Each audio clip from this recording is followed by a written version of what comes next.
শুক্রবার জুম্মার দিনে কি পরিমাণ মানুষ হয় দেখেন, মনে হচ্ছে আজকে ঈদের দিন। বর্তমানে সৌদি আরবে কী পরিমাণে যে তাপমাত্রা বাড়ছে, গতকালকে 50 ডিগ্রি সেলসিয়াস তাপমাত্রা ক্রস করছে। আজকে একই অবস্থা, বাইরে আসাই যাচ্ছে না, রৌদ্রের কী পরিমাণে যে হিট। আল্লাহ হেফাজত করো।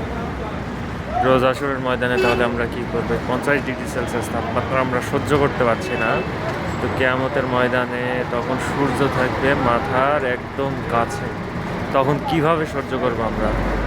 আমরা সবাই আল্লাহর পথে ফিরে আসি।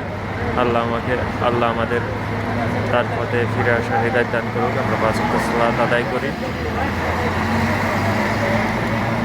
তাহলে অন্তত মরার পরে যে আল্লাহর আরশের ছায়ায় আমরা যেন ছায়া পাই, এটা আল্লাহর কাছে আমাদের চাওয়া। প্রচণ্ড গরম, প্রচণ্ড গরম।